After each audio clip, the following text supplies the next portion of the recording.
وہاں ارشاد ہوتا ہے وَسَارِعُوا إِلَىٰ مَغْفِرَةٍ مِّن رَبِّكُمْ، اے مسلمانوں دوڑ لگا دو اور آگے سے آگے نکلنے کی کوشش کرو۔ مسارعت کے معنی ہوں گے تیز دوڑنے میں ایک دوسرے کے ساتھ مقابلہ کرتے ہوئے آگے نکلنے کی کوشش۔ سارعوا الی مغفرۃ من ربکم، اپنے رب کی مغفرت کی طرف دوڑو اور دوڑ میں مقابلہ کرو، ایک دوسرے سے آگے نکلنے کی کوشش کرو۔ وجنت، اور اس جنت کی طرف دوڑ لگاؤ، عرضها السماوات والارض، جس کا پھیلاؤ آسمانوں اور زمین جتنا ہے۔ اعدت للمتقین، وہ تیار کی گئی ہے، سجائی گئی ہے، اسے پورے اہتمام کے ساتھ تیار کیا گیا ہے اہل تقویٰ کے لیے۔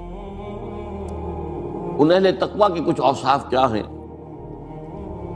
الذین ينفقون فی السراء والضراء، وہ لوگ کہ جو خرچ کرتے ہیں، مراد ہے اللہ کی راہ میں، اور اللہ کی راہ میں خرچ کرنے کی دو مدیں ہیں۔ اللہ کی رضا کے لیے اس کے بندوں میں سے جو محتاج ہوں، جن کو کوئی ضرورت لاحق ہو، ان کی مدد کرنا، یتیم ہوں، بیوائیں ہوں، مسکین ہوں، کوئی قرض تلے دب گئے ہوں، وہ سب کے سب اس میں آ جائے۔ لہذا دوسری مد کیا ہے؟ وہ ہے اللہ کے دین کے لیے خرچ کرنا، دین کی تعلیم و تعلم کا کوئی نظام بنانا، پھر یہ کہ دین کو دوسروں تک پہنچانا، اس کے لیے سارے ذرائع جو بھی کسی زمانے میں ابلاغ کے موجود ہوں ان سب کو استعمال کرنا، اس کے لیے خرچ درکار ہے۔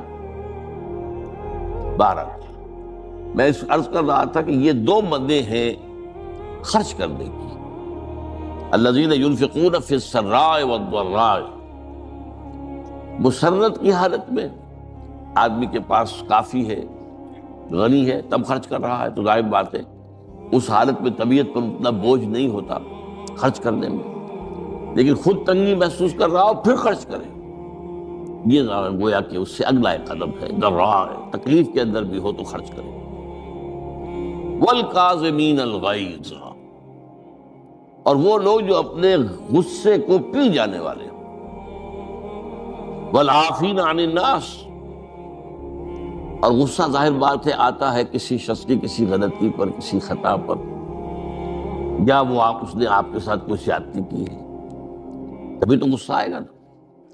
لہذا غصے کو تو پی جاؤ اور لوگوں کو معاف کرو، والعافین عن الناس، یہ دو کام در حقیقت ایک ہی کام کے دو رخ ہیں، کہ غصہ آیا ہے تو اسے پی جاؤ، اور جس شخص نے بھی تم پر زیادتی کی ہے، تمہارے خیال میں زیادتی کی ہے، ہو سکتا ہے وہ اپنی جگہ پر صحیح ہو، لیکن یہ کہ بہرحال تمہیں غصہ آیا ہے، اس غصے کو پی جاؤ اور اسے معاف کرو۔ واللہ یحب المحسنین، اور ظاہر بات ہے کہ اللہ تعالیٰ کو تو ایسے محسنین ہی پسند ہے۔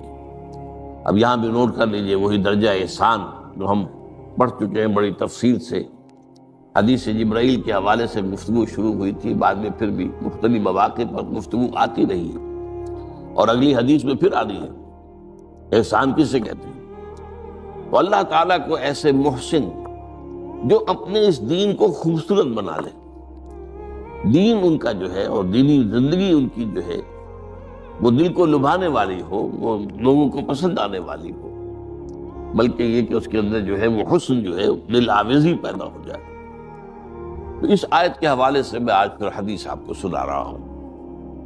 اس کے راوی حضرت ابو ہریرہ ہے رضی اللہ تعالی عنہ، انہوں نے ذکر کیا ہے اور اس کی روایت جو ہے امام بخاری نے کی ہے رحمہ اللہ، ان رجلا قال للنبی صلی اللہ علیہ وسلم، ایک شخص نے حضور صلی اللہ علیہ وسلم سے عرض کیا، اوصنی، حضور مجھے کچھ وصیت فرمائیے۔ اوصا یوسی ایسان، وصیت کرنا، وصا یوصی توصیتن، اس کے معنی بھی وہی ہے۔ وصا یوصی کے معنی ہو جائیں گے تدریجاً مسلسل وصیت کرتے رہنا، نصیحت کرتے رہنا۔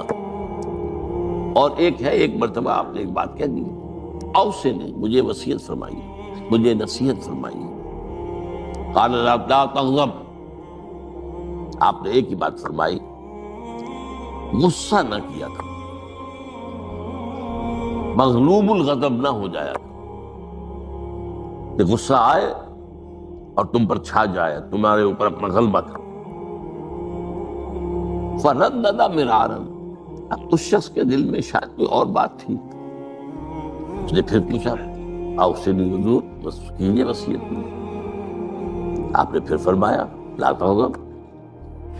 پھر پوچھا، وہ تکرار کرتا رہا اور حضور نے بھی ہر مرتبہ وہی بات دی۔ اب اس سے اندازہ ہو جاتا ہے کہ یہ بات کتنی اہم ہے۔ تب پہلی بات تو میں آپ کو یہ بتا دوں کہ غصہ آ جانا کوئی غیر فطری بات نہیں،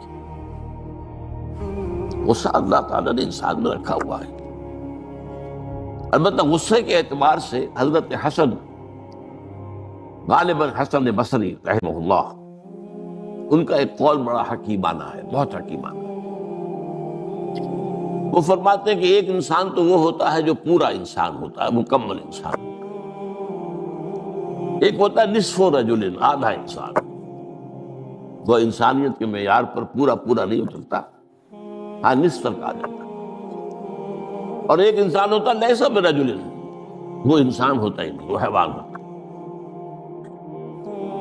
پورا انسان وہ ہے جسے غصہ دیر میں آئے اور جلدی رفع ہو جائے، اور آدھا انسان وہ ہے جسے غصہ جلدی آئے لیکن جلدی رفع بھی ہو جائے، یا دیر میں آئے تو دیر میں رفع ہو، یہ دونوں برابر ہو جائیں گے۔ جلدی غصہ آیا جلدی ختم بھی ہو گیا، دیر میں آیا دیر لگا دی جانے میں بھی۔